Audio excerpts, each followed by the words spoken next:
من يهده الله فلا مضل له ومن يضلله فلا هادي له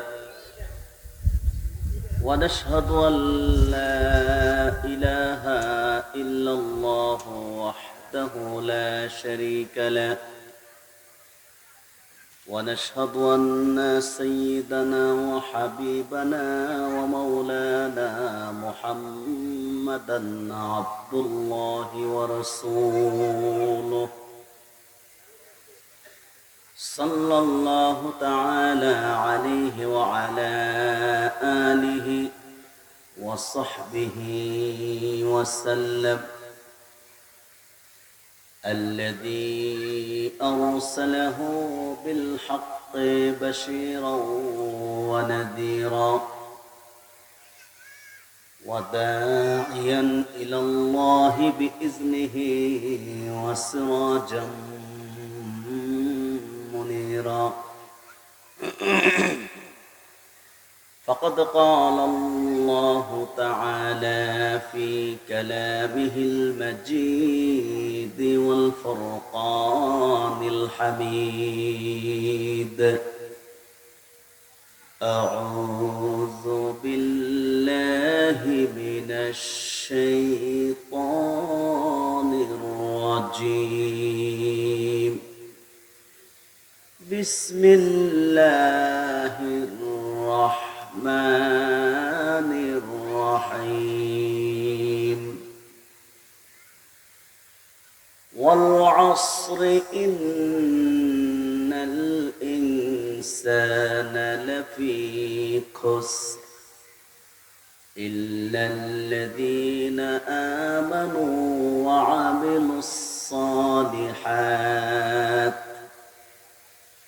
وعملوا الصالحات وتواصوا بالحق وتواصوا بالصبر صدق الله العظيم وصدق رسوله النبي الحبيب الكريم ونحن على ذلك من الشاهدين والشاكرين والحمد لله رب العالمين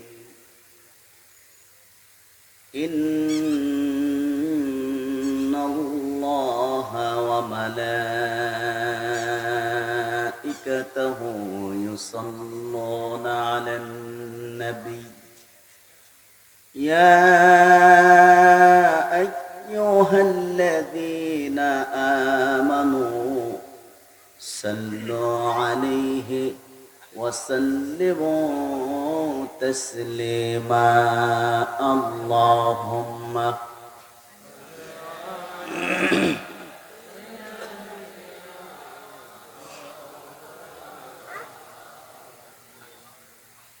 وعلى آل سيدنا محبت কণ্ঠ খুলে পড়ুন আল্লাহুম্মা সাল্লি আলা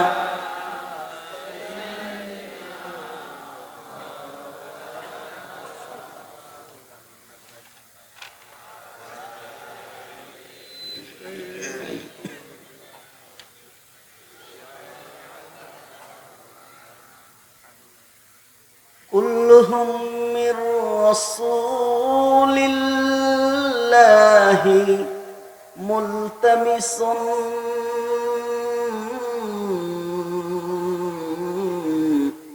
ظرفا من البحر أو رشفا من الديم اللهم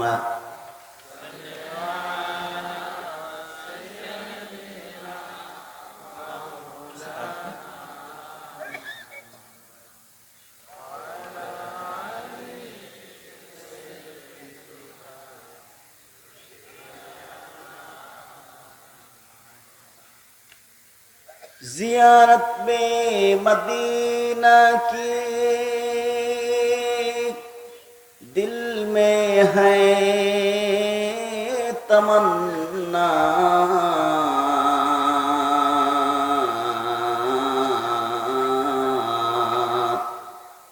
नहीं है मेरे पास सफर का समाना अल्लाहुम्मा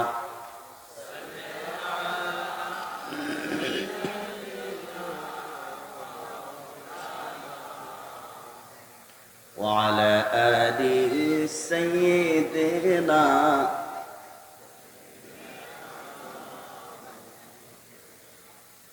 तौबा की हवाएं जाके मदीना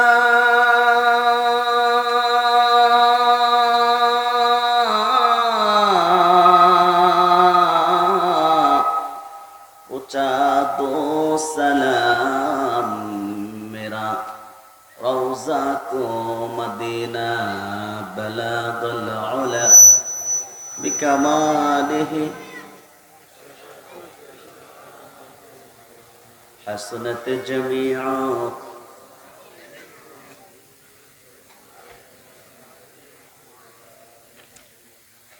তাহরিকে খাতমে নবুয়ত বাংলাদেশ বালিয়াকান্দি উপজেলা শাখা ও হোলাইল গ্রামবাসীর উদ্যোগে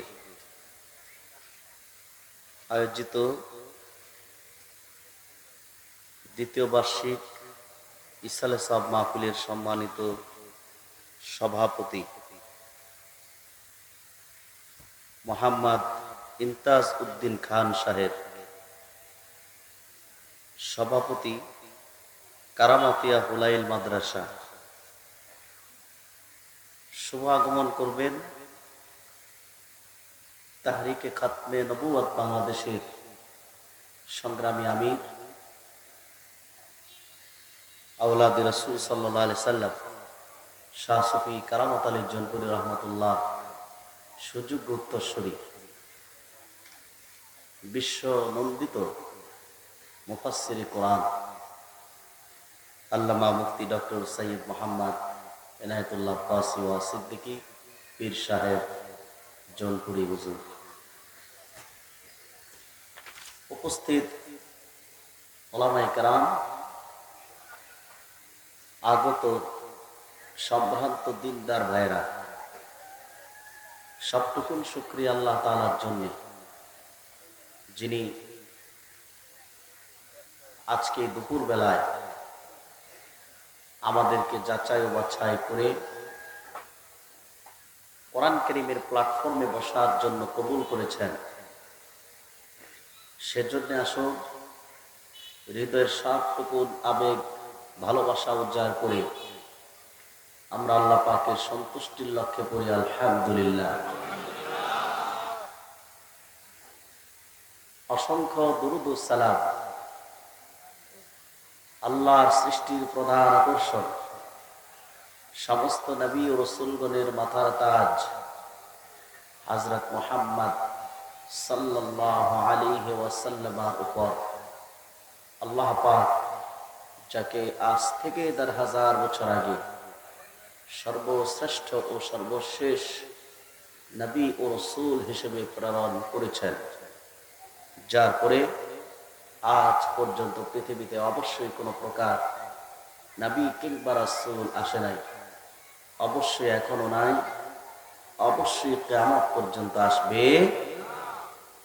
ইকু দিচ্ছেন নাকি? ইকু দিবেন না, একটু সফট করেন, চিকন। সম্মানিত সুধী, আমি আপনাদের খেদমতে বসেছি আমাদের প্রাণপ্রিয় উস্তাদ, আপনারা যার কণ্ঠে কোরআন কারীমের বক্তব্য শোনার জন্য অপেক্ষা করছেন, তিনি খুব নিকটে চলে এসেছেন।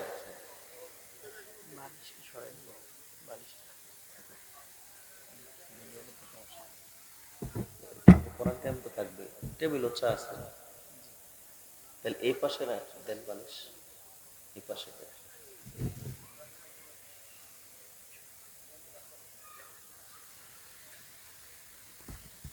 আপনারা যার জন্য অপেক্ষা করছেন আমাদের ওস্তাদ বিশ্ব বরেণ্য মুফাসসির কোরআন আল্লামা আব্বাসী হুজুর তিনি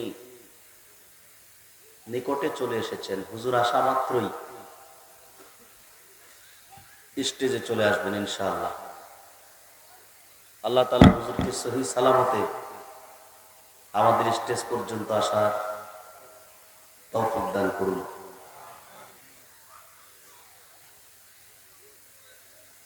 আমি আপনাদের সামনে তেলাওয়াত করেছি কোরআন কারীম 30তম পারা থেকে 103 নম্বর সূরা, আপনাদের আমাদের সকলের সুপরিচিত সূরা, সূরা আল আসর।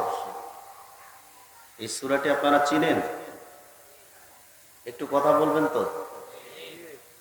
যদি রাত হতো মনে করতাম আপনাদের চোখে ঘুম, কণ্ঠের আওয়াজ কম।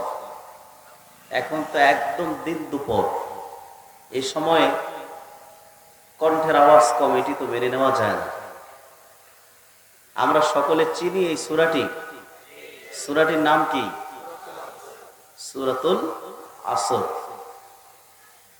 এই সূরাটিতে আল্লাহ পাক একজন মানুষ ইহকালীন কল্যাণ এবং পরকালীন মুক্তির জন্য যা কিছু দরকার, কোরআন কারীমের সবচেয়ে ছোট্ট সূরার একটি এটি। এই সূরায় সব কথা আল্লাহ পাক বয়ান করেছেন। সুবহানাল্লাহ বলেন। আল্লাহ রাব্বুল আলামিন এই সূরাটিতে প্রথমে কসম করেছেন, শপথ করেছেন। আল্লাহ পাক বলেন ওয়াল আস, কালের শপথ।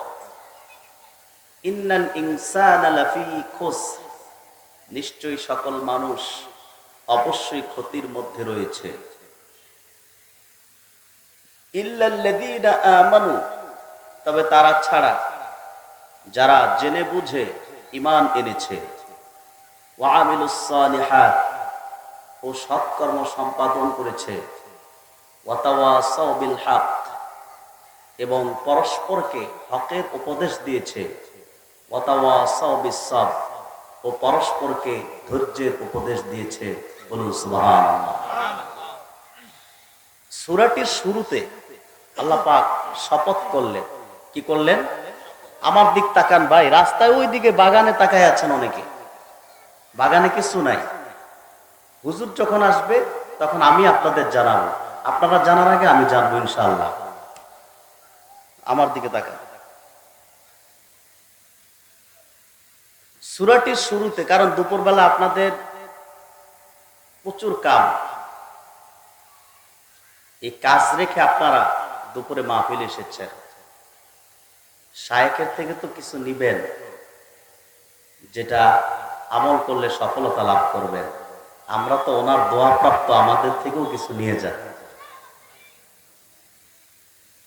সম্মানিত সুধী, বলছিলাম সূরাটির শুরুতে আল্লাহ পাক শপথ করেছেন। কি করেছেন? শপথ। আল্লাহ পাক বলেন ওয়াল আস, কালের শপথ। কিসের শপথ? কালের। সেদিকে পরে যাচ্ছি ব্যাখ্যাতে। আমরা আগে এই ছোট্ট সূরাটি কেন নাজিল হয়েছে, কোন প্রেক্ষাপটে, আমরা সূরাটির শানে নুজুল জেনে নেব। আমি আপনাদের সামনে সূরাটির শানে নুজুল তুলে ধরছি। তাফসীরের কিতাব এসেছে, জাহিলি যুগে হযরত আবু বকর সিদ্দিক রাদিয়াল্লাহু তাআলা আনহুর সাথে কালাদা ইবনে উসাইদের ঘনিষ্ঠ সম্পর্ক ছিল। কালাদা ইবনে উসাইদ ছিল অমুসলিম। হযরত আবু বকর রাদিয়াল্লাহু তাআলা আনহু রাসূল করিম সাল্লাল্লাহু আলাইহি সাল্লাম যখন দিন ইসলামের দাওয়াত দিলেন, কালেমার দাওয়াত দিলেন, হযরত আবু বকর রাসূল করিম সাল্লাল্লাহু আলাইহি সাল্লামের নূরের জবানের দাওয়াত পেয়ে ইসলাম কবুল করে মুসলমান হয়ে গেলেন। তাফসীর সাক্ষী, হযরতে আবু বকর সিদ্দিক রাদিয়াল্লাহু তাআলা আনহু যখন ঈমান এনে মুসলিম হয়ে যায়, কালাদা ইবনে উসাইদ প্রায় সময় হযরত আবু বকরের কাছে আসতেন, কেননা তাদের বন্ধুত্ব ছিল, ঘনিষ্ঠ সম্পর্ক ছিল।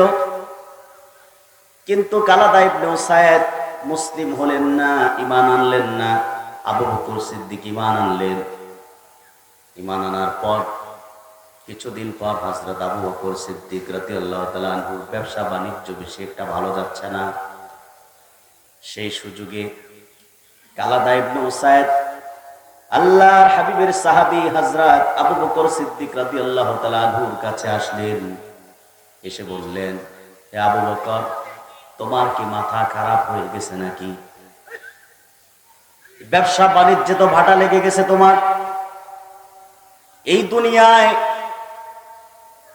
পৌত্তলিকতার ধর্ম ছেড়ে দিলা, বাপদাদার ধর্ম ত্যাগ করলা, মুহাম্মদ সাল্লাল্লাহু আলাইহি সাল্লামের দ্বীন ইসলাম গ্রহণ করলা। একদিকে বাপদাদার ধর্ম পরিত্যাগ করে দুনিয়ায় তুমি বঞ্চিত হলা, আরেকদিকে ব্যবসা বাণিজ্য তোমার লোকসান হচ্ছে। তুমি তো ইহকাল এবং পরকালে সবকিছু থেকে বঞ্চিত হয়েছ, ক্ষতিগ্রস্ত হয়েছ। সিদ্দিক আকবর জবাব দিলেন, শুনে রাখো নির্বোধ, রে নির্বোধ কালাদা ইবনে উসাইদ, শুনে রাখো, এই দুনিয়ায় যারা আল্লাহ ও তার হাবিবের গোলাম হয়ে যায় তারা ক্ষতিগ্রস্ত নয়, তারা ক্ষতিগ্রস্ত নয়, বরং যারা দুনিয়ার মোহে পড়ে পরকালকে ভুলে যায়, পরকালের চেয়ে দুনিয়ার ব্যবসাকে প্রাধান্য দেয়, তারাই ইহকাল এবং পরকালে ক্ষতিগ্রস্ত। হযরত আবু বকর বললেন, রাসূলুল্লাহর কাছে কালেমা পড়ে যারা মুসলমান হয়েছে, ঈমান পেয়েছে, তারা কোনো কালেই ক্ষতিগ্রস্ত নয়। সুবহানাল্লাহ বলেন। তাফসীর সাক্ষী হযরত আবু বকর সিদ্দিক রাদিয়াল্লাহু তাআলা আনহুর এই ঘটনা উপলক্ষ করে আল্লাহ রাব্বুল আলামিন আবু বকরের কথা সত্যায়নে কোরআন কারীম 103 নম্বর সূরা সূরা আল আসর নাযিল করে দিলেন। আল্লাহ পাক বলেন, ওয়াল আসরি ইন্নাল ইনসানা লাফি খুসরিন ইল্লাল্লাযীনা আমানু ওয়া আমিলুস সালিহাত ওয়া তাওয়াসাউ বিল হাক্কি ওয়া তাওয়াসাউ বিস সাবর। আল্লাহ রাব্বুল আলামিন বলেন, ওয়াল আসর, কালের শপথ, ইন্নাল ইনসানা লাফি খুসর, নিশ্চয়ই সকল মানুষ অবশ্যই ক্ষতির মধ্যে রয়েছে, ইল্লাল্লাযীনা, তবে তারা নয়, তারা ছাড়া, আমানু, যারা মুহাম্মদ সাল্লাল্লাহু আলাইহি ওয়াসাল্লামের সাহাবী আবু বকরের মতো জেনে বুঝে ঈমান এনেছে। চিৎকার দিয়ে কর সুবহানাল্লাহ। যারা ঈমান পেয়েছে তারা ক্ষতি থেকে বেঁচেছে, ঠিক কিনা বলেন? বাচ্চা কিনা? আমার প্রিয় ভাইয়েরা, শুনলাম শানে নুজুল, এবার শুনবো এই যে ছোট্ট একটি সূরা, তার গুরুত্ব কত বেশি। খুব ছোট না সূরাটা? সূরা কাউসার আর ওয়াল আসর, সূরা ইখলাস, এগুলো খুব ছোট সূরা, ঠিক কিনা? কিন্তু এই ছোট্ট সূরার গুরুত্ব কত বেশি। তাফসীরের কিতাবে ইমাম আহমদ নকল করেছেন, কানা রাজুলানি মিন আসহাবি রাসূলুল্লাহ সাল্লাল্লাহু আলাইহি ওয়াসাল্লাম ইযা ইলতাকা লাম ইয়াতাফাররাকা ইল্লা আলা আন ইয়াকরা আহাদুহুমা আলাল আখার সূরাতুল আসর ইলা আখিরিহা সুম্মা ইউসাল্লিমা আহাদুহুমা আলাল আখার। আল্লাহর হাবিবের সাহাবীদের মধ্যে এমন দুইজন ব্যক্তি ছিলেন, তারা যখন একজন আরেকজনের সাথে দেখা করতেন, সাক্ষাৎ করতেন, পরস্পরকে সূরাতুল আসর তেলাওয়াত করে শোনাতেন, ততক্ষণ তারা বিচ্ছিন্ন হতেন না যতক্ষণ না একজন আরেকজনকে সূরা আসর তেলাওয়াত করে না শোনাতে। দেখেন, মনোযোগ আছে আপনাদের?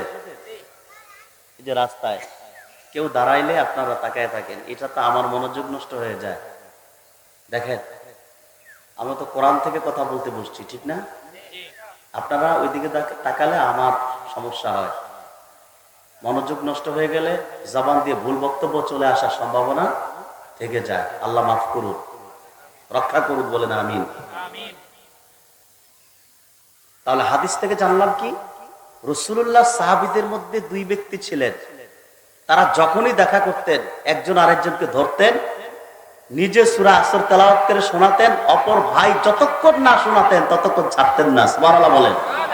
তাহলে কোরআন তেলাওয়াতের প্রতিযোগিতা সাহাবায়ে কেরামের মধ্যে ছিল, ঠিক কি না? আর আমরা কি করি, এক ভাই আরেক ভাইয়ের সাথে, প্রতিবেশীর সাথে দেখা হলে আসসালামু আলাইকুম, ওয়ালাইকুম আসসালাম, আখিরাতের কাজ এতটুকুই সীমাবদ্ধ, ঠিক কি না? এরপর আমাদের শুরু হয় দুনিয়াবি, তোমার ব্যবসা কেমন চলছে, রাজনীতি কেমন চলছে, এই সেই, ঠিক কি না? কিন্তু সাহাবায়ে কেরাম যখন একজন আরেকজনের সাথে দেখা করতেন, তারা একজন আরেকজনকে কোরআন শোনাতেন। চিৎকার দিয়ে বলুন সুবহানাল্লাহ। সূরাটির গুরুত্ব কত বেশি দেখুন দ্বিতীয় বক্তব্য। সূরা আল আসরের ব্যাপারে গবেষণা করতে যে ইমাম মুহাম্মদ ইবনে ইদ্রিস আশ-শাফিঈ লিখেছেন, লাউ তাদাব্বারান নাসু হাদিহিস সূরাতা লাওয়াসিআতহুম। এই সূরা আসর নিয়ে আমি অনেক গবেষণা করি, এটাই আমার চূড়ান্ত বক্তব্য। পৃথিবীর কোন মানুষ যদি ইহকালে এবং পরকালে সফলতা লাভ করতে চায়, সে যদি আল্লাহর কোরআনের 30তম পারার ছোট্ট অতি সংক্ষিপ্ত সূরা সূরা আল আসরকে গবেষণা করে, এই একটি সূরাই তার জন্য যথেষ্ট হয়ে যেতে পারে। আমার প্রিয় ভাইয়েরা, সূরাটির গুরুত্ব 3। জীবনীকারগণ নকল করেছেন হযরত আমর ইবনুল আস রাদিয়াল্লাহু তাআলা আনহু, তিনি ইসলাম কবুল করার আগে একদিন দুনিয়ার সবচেয়ে বড় মিথ্যাবাদী মুসাইলামাতুল কাজ্জাবের কাছে গেলেন, যে ভণ্ড নিজেকে নবী দাবি করেছিল। বলেন নাউজুবিল্লাহ। ভণ্ড মুসাইলামাতুল কাজ্জাবের কাছে গেলে আমর ইবনুল আসকে জিজ্ঞেস করা হলো। মুসাইলামা বললেন, আমর, মুহাম্মদ সাল্লাল্লাহু আলাইহি সাল্লামের প্রতি সম্প্রতি কি নাজিল হয়েছে? হযরত আমর ইবনুল আস বললেন, মুহাম্মদ সাল্লাল্লাহু আলাইহি সাল্লামের উপর অতি সংক্ষিপ্ত সারগর্ভ একটি সূরা নাজিল হয়েছে। মুসাইলামা জিজ্ঞেস করলেন, সেটা কি, আমারে শোনাও। এবার আমর ইবনুল আস বললেন, ওয়াল আসরি ইন্নাল ইনসানা লাফি খুসর ইল্লাল্লাযীনা আমানু ওয়া আমিলুস সালিহাত ওয়া তাওয়াসাউ বিল হাক্কি ওয়া তাওয়াসাউ বিস সাবর। হযরত আমর ইবনুল আস যখন সূরাতুল আসর তেলাওয়াত করে শোনালেন, দুনিয়ার সবচেয়ে বড় মিথ্যাবাদী, জাহান্নামের অভিশপ্ত কীট, মিথ্যা নবুয়তের দাবিদার মুসাইলামা কিছুক্ষণ চুপ থাকলেন সূরা আসর শুনে। কিছুক্ষণ চুপ থাকার পর মুসাইলামা বলল, আমার উপরও অনুরূপ একটি সূরা নাজিল হয়েছে। জোরে বলেন নাউজুবিল্লাহ। আমর ইবনুল আস তখনও তো মুসলমান হন নাই। মুসাইলামাও ছিল কুফরিতে, আমর ইবনুল আসও ছিল কুফরিতে। তখন আমর ইবনুল আস বললেন, তোমার উপর কি নাজিল হয়েছে শোনাও তো।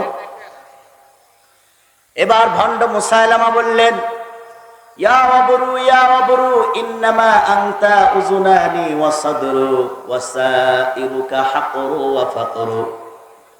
হে ওয়াব্র, অর্থাৎ বিড়াল জাতীয় ছোট্ট প্রাণী, তোমার আছে কেবল 2টি কান ও একটি সিনা, একটি বড় সিনা, ইহা ব্যতীত যা আছে সবই তোমার ফালতু। এই আরিফ, বন্ধ করো কথা বলা। আমার প্রিয় ভাইয়েরা, মুসাইলামা বললেন, আমার উপর অনুরূপ একটি সূরা নাজিল হয়েছে। সে বলল, শোনাও। কি নাজিল হয়েছে? কথা বুঝতেছেন? তোমার উপর কি নাজিল হয়েছে? আমর ইবনুল আস বললেন, শোনাও। তখন সে বলল, হে ওয়াব্র, অর্থাৎ বিড়াল জাতীয় ছোট্ট প্রাণী, তোমার আছে কেবল 2টি কান ও একটি বড় সিনা, ইহা ব্যতীত সব ফালতু। ইয়া ওয়াব্রু ইন্নামা আনতা উযুনানি ওয়াসাদরু ওয়াসাইরুকা হাকরু। আর বলল, মুসাইলামা এই আরবি কথাগুলো বলে আমর ইবনুল আসকে জিজ্ঞেস করলেন, আমি যে শোনালাম কেমন লাগলো? আমর ইবনুল আস, আপনার এই দুই স্পিকার বরাবর হয়ে গেছে, একটু স্পিকার ঘুরায় দেন সামনের দিকে, এটা সম্মানিত ভাইরা, সাউন্ডটা ঠিক করেন হুজুর আসার আগে, আমারই কষ্ট হচ্ছে কথা বলতে। সম্মানিত ভাইরা, এবার আমর ইবনুল আস বললেন, মুসাইলামা যখন বললেন আমি যে শোনালাম কেমন লাগলো তোমার কাছে? তাফসীর সাক্ষী হযরত আমর ইবনুল আস বললেন, ওয়াল্লাহি ইন্নাকা লাতা'লামু আন্নী আ'লামু আন্নাকা তাকযিব। আল্লাহর কসম, রে ভণ্ড মুসাইলামা, তুমি ভালোভাবেই জানো যে আমি জানি তুমি যা বলছো মিথ্যা বলেছো। তোমার উপর ওয়াহী নাজিল হতে পারে না, সূরা নাজিল হতে পারে না। চিৎকার দিয়ে কোন সুবহানাল্লাহ। দেখেন ভাইয়েরা, মুসাইলামাও কুফরিতে, আমর ইবনুল আস তখনও তো মুসলমান হন নাই, তিনিও তো কুফরিতে ছিল, ঠিক কিনা? উভয়ে কুফরিতে লিপ্ত ছিল। উভয়ে কুফরিতে থাকা সত্ত্বেও আমর ইবনুল আস কোরআনী সত্যকে দ্বিধাহীন চিত্তে স্বীকার করার কারণে সিরাতের প্রসিদ্ধ কিতাব আর রাহিকুল মাকতুমে আল্লামা মুবারাকপুরী নকল করেছেন, 7ম হিজরির প্রথম দিকে হযরত উসমান বিন তালহা, খালিদ বিন ওয়ালিদ, আমর ইবনুল আস তিনজন একসাথে মদিনাতুল মুনাওয়ারাতে হিজরত করলেন। রাসূল করিম সাল্লাল্লাহু আলাইহি সাল্লামের রক্ত ঝরা কালেমা পড়ে ইসলাম কবুল করে মুসলমান হয়ে গেলেন। তাহলে কোরআন সত্য কার বাণী? জোরে বলেন, আল্লাহর বাণী। এই কোরআনকে যারা অস্বীকার করবে নিঃসন্দেহে তারা মিথ্যাবাদী, ঠিক কিনা? তাহলে আমরা সূরাটির গুরুত্ব শুনলাম। এই সূরাটি সত্য এবং মিথ্যার মধ্যে পার্থক্য নির্ণয় করে, ঠিক কিনা? এবার আসুন আমরা সামনে বাড়ি। আল্লাহ পাক বলেছেন ওয়াল আসর, কালের শপথ। কালের শপথ কেন করেছেন? আপনি আমরা ভালো কাজ করি, এই যে এখন জোহরের পর থেকে আমরা ওয়াজ শুনতেছি, ওয়াজ করতেছি, এটা সর্বোত্তম কাজ, ভালো কাজ, নেক কাজ, ঠিক কিনা? আবার এই সময় আমাদের অনেক অবুঝ ভাই, তারা কেউ ভালো কাজে লিপ্ত আছে, অন্যান্য কাজে, আবার কেউ শয়তানের প্ররোচনায় খারাপ কাজেও লিপ্ত আছে, ঠিক না? তো আমরা যে কাজগুলো করতেছি,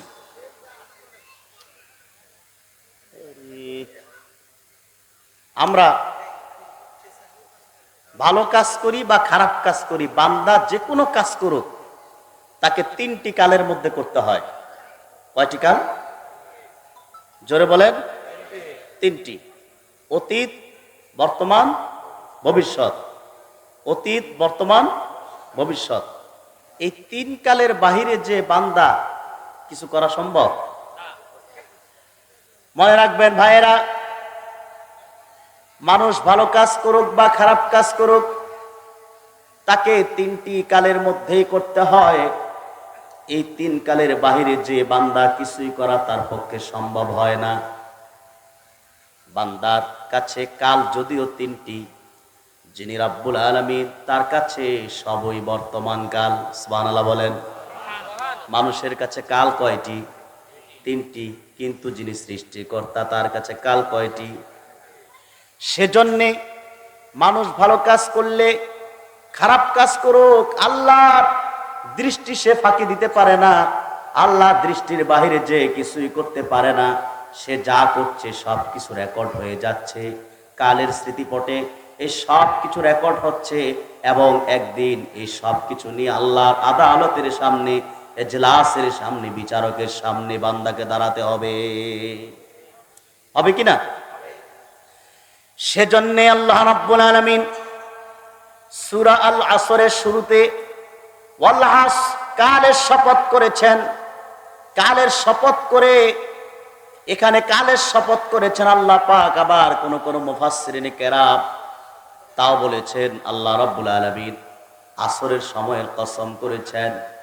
আল্লাহ চাইলে তিনি জোহরের কসম করতে পারতেন, জোহর থেকে আসর সময়টা মোটামুটি লম্বা, আবার ঈশা থেকে ফজর সারা রাত সময়টা অনেক লম্বা, ঠিক কিনা বলেন? কিন্তু অন্য 4 ওয়াক্তের কসম করেন নাই, আসরের ওয়াক্ত কেন কসম করেছেন? মুফাসসিরিনে কেরাম জবাব দিয়েছেন আল্লাহ রাব্বুল আলামিন আসরের কসম করে এটাই বিশ্ববাসীকে বুঝিয়ে দিয়েছেন, জানিয়ে দিয়েছেন, রে বান্দা, আসরের নামাজ হয়ে গেলে সূর্যটা ডুবে যেতে যেমন সময় লাগে না, তোমাকে দুনিয়ায় পাঠিয়েছি 80 বছরের হায়াত দিয়া, তোমার জীবনের যে সময়টা আসর থেকে সূর্যটা ডুবে যেতে যতক্ষণ, তোমার 80 বছরের জীবন নামের বরফের চাকাটাও ততক্ষণ। অর্থাৎ সামান্য সময় দিয়ে তোমাকে দুনিয়ায় পাঠিয়েছি, এই সময়ের মধ্যে তোমাকে ইন্নাল ইনসানা লাফি খুস, ক্ষতির হাত থেকে বাঁচতে হবে, ইল্লাল্লাযীনা আমানু ওয়া আমিলুস সালিহাত, 4টি গুণ বিশিষ্ট মানুষের কাতারেও শামিল হতে হবে। বলুন সুবহানাল্লাহ। দেখেন সময় আমাদের কম, সময় কি? আপনি দেখতেছেন আপনার দাদা 80 বছর বাঁচছে, আপনিও 80 বছর বাঁচবেন, ধারণা ভুল, ঠিক কিনা? দাদা 100 বছর হায়াত পেয়েছে, কিন্তু আমি আর আপনি 50 বছর নাও পেতে পারি। এই যে 50 বছর, 60, 70, 80 বছর পেলেন, এটা সময়টা বেশি একটা লম্বা না, এটা আসর থেকে মাগরিব পর্যন্ত। এই সময় আপনাকে ইন্নাল ইনসানা লাফি খুস, ক্ষতির হাত থেকেও বাঁচতে হবে, ইল্লাল্লাযীনা আমানু, আল্লাহ যে 4টা বৈশিষ্ট্যের কথা বলছেন, 4টা বৈশিষ্ট্য, 4টি গুণে গুণান্বিত মানুষদের কাতারও আপনাকে শামিল হতে হবে। জোরে কোন সুবহানাল্লাহ। কাজ বেশি, সময় কিন্তু, জোরে বলেন, কাজ বেশি, সময় কম। আমার প্রিয় ভাইয়েরা, এরপরে আসুন আমরা সামনের আয়াতে যাচ্ছি। ইন্নাল ইনসানা লাফি খুসর, নিশ্চয়ই সকল মানুষ অবশ্যই ক্ষতির মধ্যে রয়েছে। এখানে আল্লাহ চাইলে বলতে পারতেন ইন্নাল ইনসানা লাখাসির, নিশ্চয়ই সকল মানুষ অবশ্যই ক্ষতিগ্রস্ত। তা না বলে তিনি বললেন ইন্নাল ইনসানা লাফি খুসর, সকল মানুষ অবশ্যই ক্ষতির মধ্যে রয়েছে। তার মানে আল্লাহ পাক লাফি খুসর বলে এটাই বুঝিয়ে দিয়েছেন ইন্নাল ইনসানা মুনগামিসুন ফিল খুসরি মিন কুল্লি জানিব, নিশ্চয়ই দুনিয়ার সকল মানুষ চারিদিক থেকে ক্ষতির মধ্যে ডুবে আছে। অর্থাৎ কি ডানে কি বামে, কি পিছনে কি সামনে, উত্তর কি দক্ষিণ, পূর্ব পশ্চিমে, আমাদেরকে চারিদিক থেকে ক্ষতি শুধু গ্রাস করে রেখেছে, ঠিক কিনা বলেন? এ ভাই সাউন্ডটা ঠিক করেন, আমাদের গলা ভেঙে যাচ্ছে। এরকম হয় কেন? শুরুতে তো ঠিক ছিল ভাই সাউন্ড।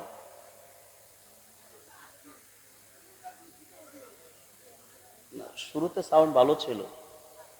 সম্মানিত সুধী, ফ্যান অফ করে দেন, ফ্যান লাগবে না, আমারও লাগবে না, কারো লাগবে না। আমার প্রিয় ভাইয়েরা, তাহলে আমরা চারিদিক থেকে ক্ষতির মধ্যে ডুবে আছি, আছে কিনা? সামনে পিছনে ডানে বামে কি ক্ষতি? শুধু ক্ষতি না, আমরা নিজেরাই নিজেদেরকে ক্ষতি করার জন্য প্রতিযোগিতায় লিপ্ত হয়ে আছি, ঠিক কিনা? এই দুনিয়ায় আমাদের কেউ উপকার করতে পারুক বা না পারুক, ক্ষতিটা তো করতে পারে। আমরা কারো উপকার করতে পারি বা না পারি, ক্ষতি তো করতে পারি। আমরা নিজেরাই নিজেদের ক্ষতি করছি। দেখুন, আমরা যে নিজেরা নিজেদেরকে ক্ষতি করতেছি তার প্রমাণ কতটুকু দেখুন, বাস্তবতা।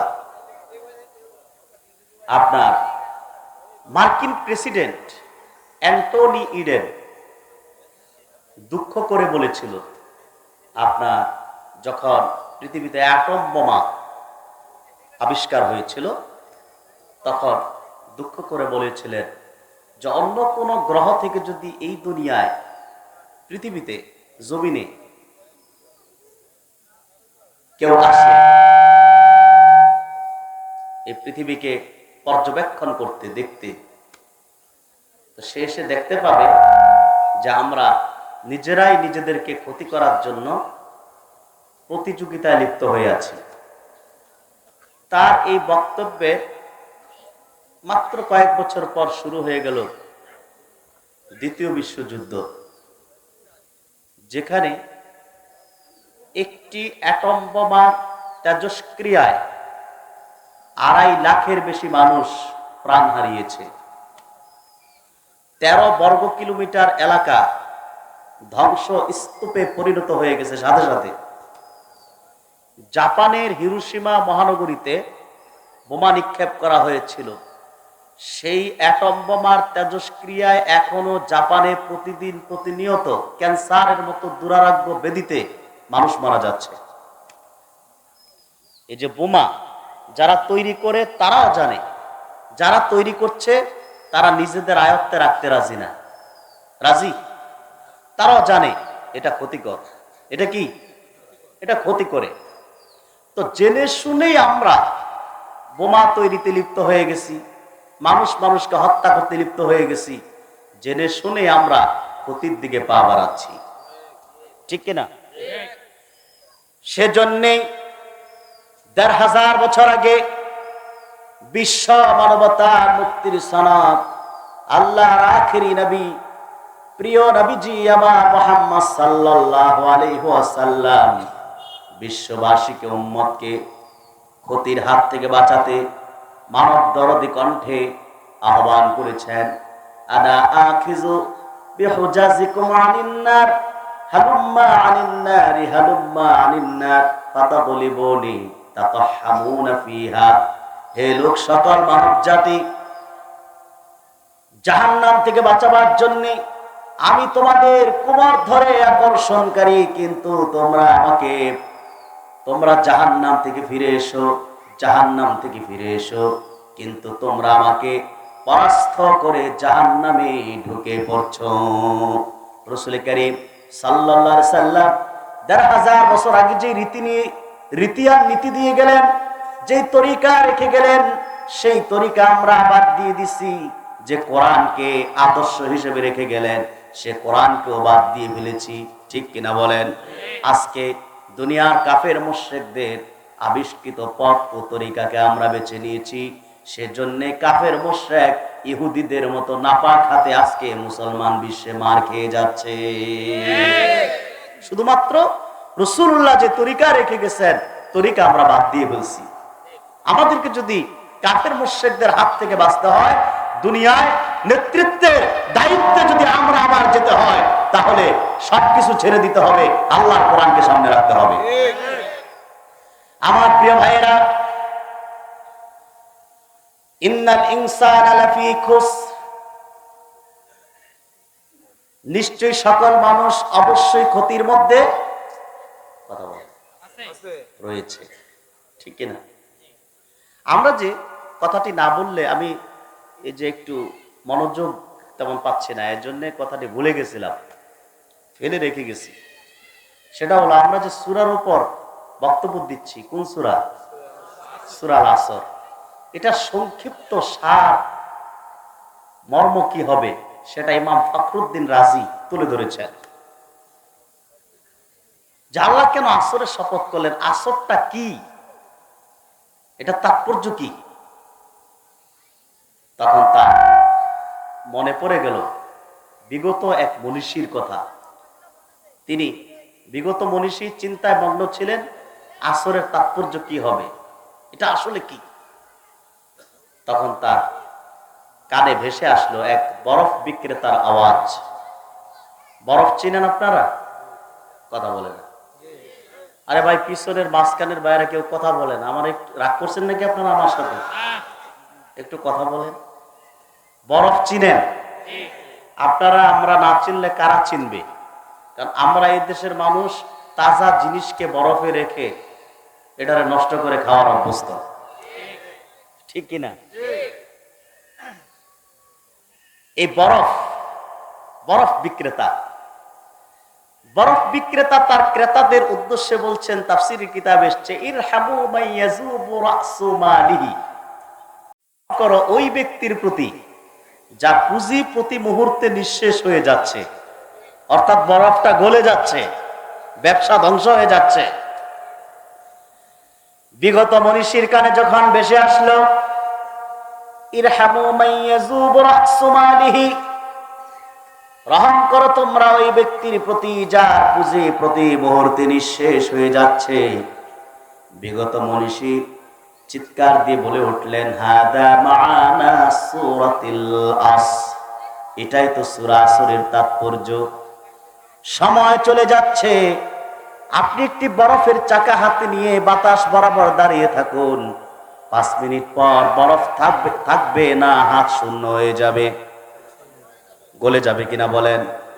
ঠিক সেভাবে আমার আপনার জীবনটা 50 বছর বলেন, 80 বছর বলেন, এই জীবনটা হচ্ছে একটি বরফের চাকার মতো। সময় চলে যাচ্ছে, জীবনটাও বরফের চাকার মতো গলে যাচ্ছে, বরফের ন্যায় গলে যাচ্ছে।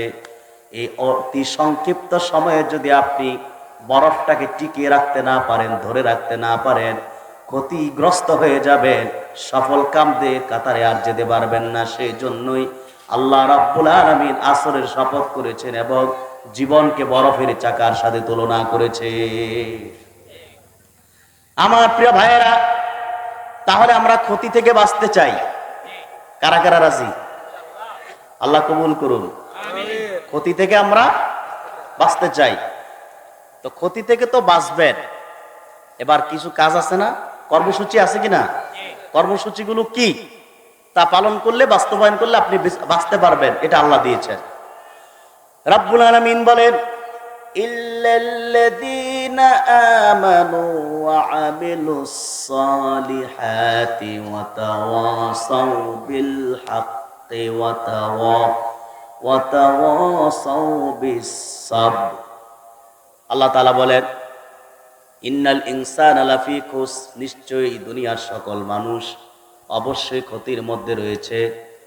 ইল্লাল্লাযীনা, তবে তারা নয়, তারা ছাড়া, আমানু, যারা জেনে বুঝে ঈমান এনেছে। চিৎকার দিয়ে কোন সুবহানাল্লাহ। জেনে বুঝে, জোরে বলেন, ঈমান জেনে বুঝে, এটা প্রথম। দ্বিতীয়, আমিলুস সালিহাত, ও সৎ কর্ম সম্পাদন করেছে, নেক কাজ, নামাজ, রোজা, হজ, যাকাত, এগুলোর নাম কি? ওয়ামিলুস সালিহাত। এই যে বসে আছেন, ওয়াজ শুনতেছেন, এটা কি? ওয়ামিলুস সালিহাত, নেক কাজ, সৎ কাজ। 3 নম্বর, ওয়াতাওয়াসাউ বিল হক, এবং পরস্পরকে হকের উপদেশ প্রদান, সত্যের উপদেশ প্রদান। ওয়াতাওয়াসাউ বিস সাবর, একে অপরকে ধৈর্যের উপদেশ প্রদান। বলুন সুবহানাল্লাহ। কর্মসূচি কয়টা? আরে বাবা কথা বলেন। দুনিয়ার সকল মানুষ অবশ্যই ক্ষতির মধ্যে রয়েছে, তবে আমরা ক্ষতি থেকে বাঁচতে চাই, কর্মসূচি তো আল্লাহ দিয়েছেন, গ্রহণ করতে চাই, ঠিক কিনা? কয়টা কর্মসূচি? সহজে আরো বলছি, কয়টা? ঈমান, আমল, দাওয়াত ও সবর। ঈমান, আমল, দাওয়াত ও সবর, মনে থাকবে না? প্রথমটা ঈমান কি, যেটা মূল, মানুষে মানুষে পার্থক্য নির্ণয় করে যেটা, সেটা হলো ঈমান। সেটা কি? ঈমান। ঈমান কি? ঈমান হলো আল ঈমানু মিনাল আমনি দিদ্দুল খাউফি ওয়াশ শাক্কি। ঈমান অর্থ হচ্ছে নিশ্চিন্ত বিশ্বাস, যা ভীতি ও সন্দেহের বিপরীত। অর্থাৎ আমরা আল্লাহকে বিশ্বাস করি, এক হিসেবে দেখি নাই তো কোনোদিন, দেখছেন নাকি? কিন্তু বিশ্বাস করি, ঠিক কিনা? কিন্তু কি করি? জোরে বলেন। সম্মানিত সুধী, প্রত্যেক মাহফিলে 2-1 আছে একটু ভাইরাসি কাজ করে, অপপ্রচার করে। আপনারা জানেন আজকে সারা দেশে খুব ভয়ঙ্কর অবস্থা চলছে, হরতাল, অবরোধ, পিকেটিং। এর মধ্যে আমাদের আজকের যিনি প্রধান মেহমান, শাইখুল হাদিস আল্লামা ডক্টর এনায়েতুল্লাহ আব্বাসী পীর সাহেব জনপুরি হুজুর, যার জন্য আপনারা বসে আছেন। আপনাদের বিশ্বাস আছে হুজুর আসবে, ঠিক কিনা? হুজুর আসলে কাছাকাছি চলে আসছেন। কিছু মানুষ রাস্তাঘাটে বলতেছে যে হুজুর আসবে না মনে হয়। এজন্য আপনারা কি ফাইনাল হতে চান কিনা? নিজের কানে হুজুরের বক্তব্য শুনতে চান? আমি আপনাদের কথা বলাই দেই, 1 মিনিট, কি বলেন? সবচেয়ে ভালো হয় না এটা?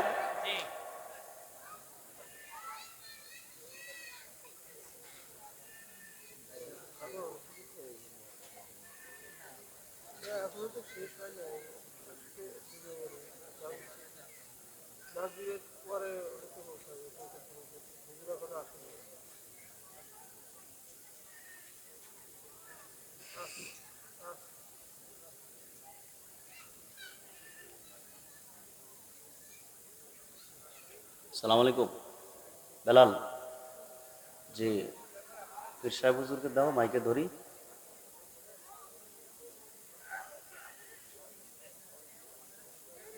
জি, না না, তুমি কই?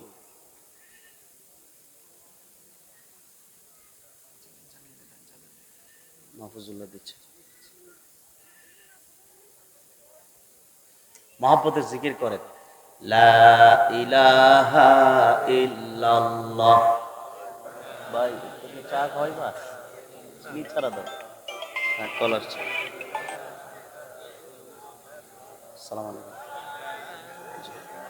লা ইলাহা ইল্লাল্লাহু মুহাম্মাদুর রাসূলুল্লাহ সাল্লাল্লাহু আলাইহি ওয়াসাল্লাম। আসসালামু আলাইকুম হুজুর। ওয়ালাইকুম আসসালাম। জনগণ শুনতেছে আমার কথা? জি হুজুর, শুনতেছে। আমি চলে আসছি, সর্বোচ্চ 10 মিনিট আমি ইনশাআল্লাহ স্টেজে থাকবো।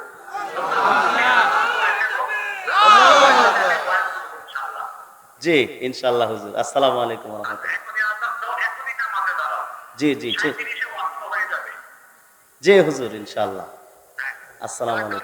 প্রয়োজনে তুমি নামাজের পর কিছু বলতে থাকো, আমি চলে আসছি ইনশাআল্লাহ। জি হুজুর। আমি স্টেজে নামাজ পড়বো ইনশাআল্লাহ। আসসালামু আলাইকুম। আসসালামু আলাইকুম। শুনেন, এখন এখানে আমরা জামাত করে ফেলবো। এখন হুজুর এসেই যেন বক্তব্য দিতে পারেন। আসরের সময় হয়ে গেছে, ওয়াক্ত হয়ে গেছে। রহিম তোমার SRE মিডিয়া ইসলামের পথে।